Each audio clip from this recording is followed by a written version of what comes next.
નમસ્કાર, હું વિનય શીલુ માં આશાપુરા ગુજરાતી પ્રાથમિક શાળાના ઓનલાઈન એજ્યુકેશનમાં આપ સર્વે વિદ્યાર્થીઓનું સ્વાગત કરું છું. ધોરણ 8 વિષય સામાજિક વિજ્ઞાન, પાઠ છે ભારતની સમસ્યાઓ અને ઉપાય. તેમાં આપણે છેલ્લે ભ્રષ્ટાચાર વિશે માહિતી મેળવી હતી અને તેમના ઉપાયો અને તેની અસરો વિશે ભણ્યા હતા. હવે આવે છે બેકારી કે બેરોજગારી. તેના પહેલાં આટલું જાણો અને વિચારોમાં આપેલું છે કે ભરતીની જગ્યાની વિગત ઉચ્ચતર પ્રાથમિક શિક્ષક 13,000, ભરતી માટેની ખાલી જગ્યાઓ તો કે 13,000, મળેલી ઉમેદવારોની અરજીની સંખ્યા તો કે 1.5 લાખ. આ છે બેકારી. જગ્યા કેટલી? 13,000 અને ભરનાર કેટલા છે? 1.5 લાખ.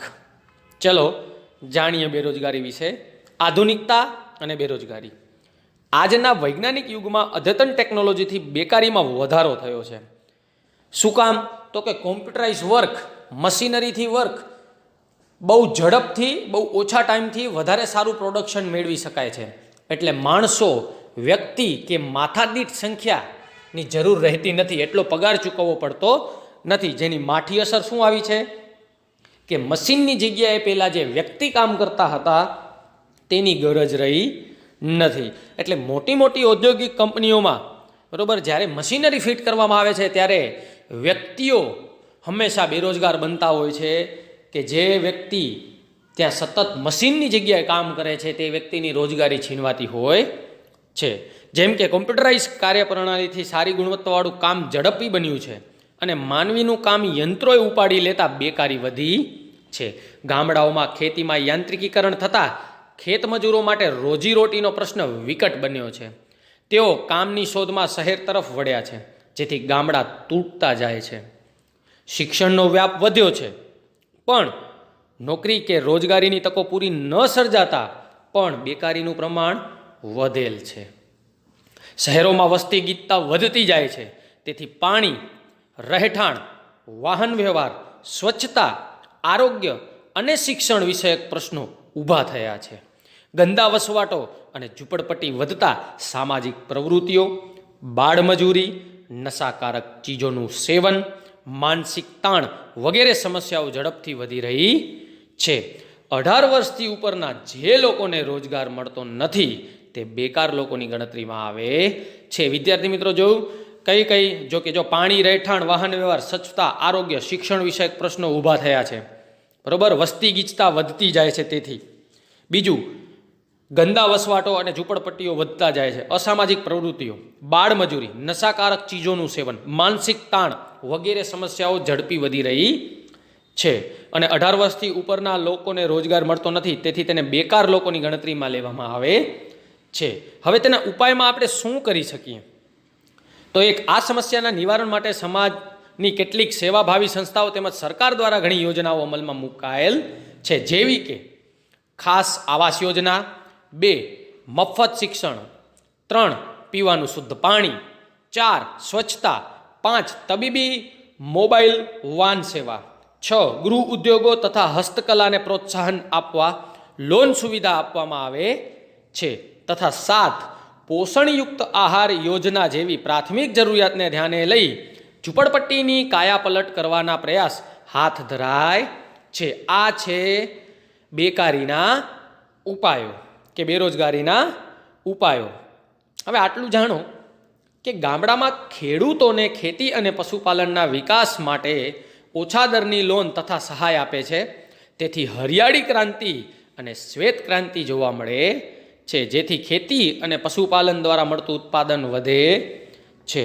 હવે આવે છે એક સળગતો પ્રશ્ન કે એક સળગતો શબ્દ, જેનું નામ છે આતંકવાદ.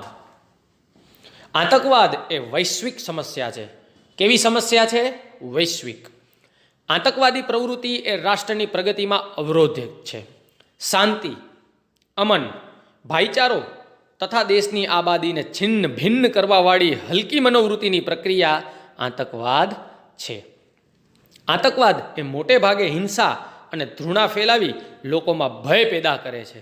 આતંકવાદીઓનો ઉદ્દેશ કદાપી પવિત્ર કે શ્રેષ્ઠ હોતો નથી. જો વિદ્યાર્થી મિત્રો, આતંકવાદ એ એક બહુ જ સળગતો પ્રશ્ન છે, બરાબર, અને આપણી મનોદશા ઉપર બહુ જ ગંભીર અસર પડે છે. એટલે જ્યારે પણ યુટ્યુબમાં હું ઘણીવાર જોઉં છું કે આવા આતંકવાદીઓએ અપલોડ કરેલા વિડીયો આપણે બધા જોઈએ છીએ અને એક આતંકવાદીઓ પ્રત્યે એક ડર ઉત્પન્ન થાય છે, બરાબર. આ વસ્તુ ખોટી છે. આપણે કોઈ દી પણ આવા સાવ ખરાબ વિડીયો આતંકવાદને લગતા કે જેમાં કોઈકનું મૃત્યુ દર્શાવાયું હોય કે આતંકવાદીઓ પોતાની બીક બેસાડવા માગતા આવા વિડીયો ક્યારે જોવા નહીં, કારણ કે તે હલકી મનોવૃત્તિની પ્રક્રિયા છે. એક બીજી વસ્તુ, તે ભાઈચારો, શાંતિ અને અમનને છિન્ન ભિન્ન કરવાવાળી પ્રવૃત્તિ છે. મોટે ભાગે તે હિંસા અને ધૃણા ફેલાવી લોકોમાં ભય પેદા કરવાવાળા લોકો છે. એટલે ભવિષ્યમાં પણ યુટ્યુબમાં કોઈ પણ આતંકવાદીનો અપલોડ થયેલો વિડીયો આપણે જોવો નહીં. મુઠ્ઠીભર માણસો દ્વારા સંગઠિત અને આયોજનબદ્ધ રીતે કરવામાં આવતું એ જંગલી કૃત્ય છે, જેમાં બળજબરી, ધાકધમકી, હિંસા કે ત્રાસ આપવાનો વ્યવસ્થિત પ્રયોગ થતો હોય છે. આવું કૃત્ય કોઈ પણ સરકાર સમક્ષ પડકારરૂપ બને છે. આતંકવાદ એ બળ પ્રયોગનું હાથવગું સાધન છે. તેથી કોઈ પણ સ્થળે લોકોને નિશાન બનાવવામાં આવે છે, જેમ કે ભૂતકાળમાં સંસદ પર થયેલો હુમલો, હોટલ તાજ પર થયેલી ઘટના, મુંબઈ બોમ્બ બ્લાસ્ટ, અક્ષરધામ ગુજરાત પરનો હુમલો વગેરે. આ બધી આતંકવાદી પ્રવૃત્તિઓ છે. આતંકવાદને કોઈ સગાવાદ નડતો નથી કે તેની કોઈ ભાષા કે કોઈ ધર્મ નથી. જો ખાસ ધ્યાન રાખજો, આતંકવાદનો કોઈ ધર્મ નથી, કોઈ ભાષા નથી કે કોઈ સગાવ નથી. બસ એમને હત્યા કરતા જ આવડે છે. ફક્ત વેરભાવને લક્ષ્યમાં લેવામાં આવે છે. હવે આતંકવાદના ઉપાય માટે શું કરવું જોઈએ? આતંકવાદનો સામનો કરવા આપણે હિંમત અને દક્ષતા કેળવવી, મક્કમ બનવું પડે છે. તેમજ ગુપ્તચર જાસૂસી તંત્રને વધુ કાર્યરત બનાવવું પડશે. સુરક્ષા દળોને જરૂરી સહાય આપવાની જાગૃતતા કેળવવી પડશે. આમ જનતાને મુસાફરીમાં કે જાહેર સ્થળના મેળાવડામાં ચેતતા રહેવું અને ખોટી જાહેરાતો કે અફવાથી દૂર રહેવું જોઈએ. સીસીટીવી કેમેરા તથા મેટલ ડિટેક્ટર જેવા આધુનિક ઉપકરણોથી સુરક્ષા દળોને સજ્જ કરવા જોઈએ. આ ઉપરાંત પણ ભારતમાં રૂઢિચુસ્તતા, સાંપ્રદાયિકતા, પ્રદેશવાદ, ભાષાવાદ, સીમાવર્તી સમસ્યા અને કુદરતી આપત્તિઓ બાદ પુનઃવસન કે વ્યવસ્થાપન વગેરે બાબતોમાં પણ આપણે સરકારને પડકારરૂપ સમસ્યા છે. તો તેનો તમે વિગતે અભ્યાસ કરજો. તેનો ઉપયોગ પણ તમારા શિક્ષકશ્રીની મદદથી તમે જાણજો, બરાબર. આ હતો આતંકવાદનો ઉપાય. અહીં પાઠ પૂર્ણ થાય છે વિદ્યાર્થી મિત્રો. સ્વાધ્યાય આપણે આખું આપણી પાકી બુકમાં લખવાનું રહેશે, રિવિઝન કરવાનું રહેશે. આખા પાઠમાં ખાલી પાઠ ભણવાનો નથી, પણ જીવનમાં ઉતારવા જેવું પણ ઘણું બધું છે. જેમ કે લાસ્ટ મેં કીધું કે આતંકવાદીની કોઈ પણ પ્રવૃત્તિ આપણે જોવી નહીં, જેથી આપણે જોઈ અને એ વ્યક્તિઓથી ડરતા થઈએ, બલ્કિ એમનો સામનો કરતાં શીખવાનું છે. એટલે આવી કોઈ પણ ખરાબ પ્રવૃત્તિઓની ક્યારે પણ નિહાળવી નહીં. તો આમ આપણે આ સ્વાધ્યાય આખું પાકી બુકમાં કરવાનું છે. પાઠ 8 અહીં પૂર્ણ થાય છે. તો આજનો વિડીયો અહીં પૂર્ણ કરીએ છીએ. અસ્તુ. હવે આવતા નવા પાઠમાં મળશું.